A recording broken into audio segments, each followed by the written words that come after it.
ध्यान से आपको सुनना है, इस सिद्धांत को समझना है, क्योंकि ये सिद्धांत आज भी है।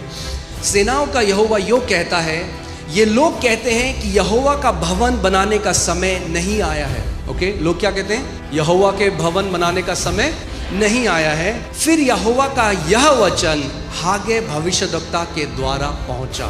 सो God is hearing what people are saying. परमेश्वर सुन रहा है लोग क्या कह रहे हैं। अब परमेश्वर ने अपना वचन अपने भविष्यद्वक्ता को दिया और कहा, क्या तुम्हारे लिए अपने छत वाले घरों में रहने का समय है जबकि यह भवन उजाड़ पड़ा है? क्या कह रहा है परमेश्वर? Simply what he is saying is, you are concerned about your houses, you are not concerned about my house. तुम अपने घर की चिंता तो करते हो, मगर तुम मेरे घर की चिंता नहीं करते। मेरा घर उजाड़ पड़ा है एंड यू डोंट केयर। इसीलिए अब सेनाओं का यहोवा यो कहता है, अब सुनो, ध्यान से सुनना जो प्रभु कहने वाला है, क्योंकि इन लोगों का जो एटीट्यूड है, जो उनका स्वभाव है परमेश्वर के भवन को लेकर, उससे उनके जीवन में कुछ हो रहा है। अब ध्यान से सुनना क्या हो रहा है। इसलिए अब सेनाओं का यहोवा यूं कहता है, अपनी अपनी चाल चलन पर ध्यान करो। चाल चलन किस बारे में? परमेश्वर के भवन के लिए आपका जो स्वभाव है उस बारे में। Because God takes it personal how you consider God's house. परमेश्वर उसको हल्का नहीं आता। जैसा आप परमेश्वर के भवन के लिए स्वभाव रखते हो, परमेश्वर उसको देखता है। तुमने बहुत बोया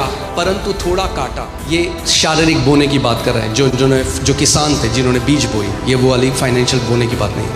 तुम खाते हो पर पेट नहीं भरता, तुम पीते हो परंतु प्यास नहीं बुझती, तुम कपड़े पहनते हो परंतु गर्माते नहीं। और जो मजदूरी कमाता है वो अपनी मजदूरी की कमाई को छेद वाली थैली में रखता है। कई लोग हैं ना, वो कहते हैं हमें ऐसा लगता है जो हम कमाते हैं वो छेद वाली थैली में। और परमेश्वर कह रहा है उसका कारण क्या है? क्योंकि तुम्हारा जो स्वभाव मेरे भवन के लिए, all your concerned about is your house and God will give you your own house. तुम केवल अपने घर की चिंता करते हो, तुम मेरे घर की चिंता। मैंने आज आपको क्या कहा था स्टार्टिंग में, हमें वो लोग बनना है जो परमेश्वर के घर की चिंता करने वाले, परमेश्वर के घर के लिए सोचने वाले हो जाए। परमेश्वर का घर तो भूल जाओ, चिंता तो बाद में। कई लोग आके यहाँ कलेश मचाते हैं। आपका स्वभाव परमेश्वर के भवन के लिए आपके एरिया में हर एक जीवन के एरिया को प्रभावित करता है। इसको मानो या ना मानो, इस बात को लिख लो। मैं आज आपको लिख के दे सकता हूँ। Everyone who loves God's house will flourish।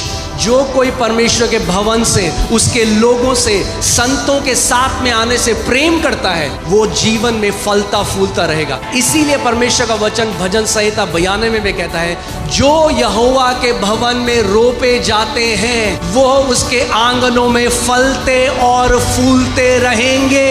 रोपे कौन से लोग जाते हैं? वो नहीं जो हर संडे आते हैं। आपका केवल यहाँ संडे आना काफी नहीं, किस स्वभाव के साथ आप बैठते हो।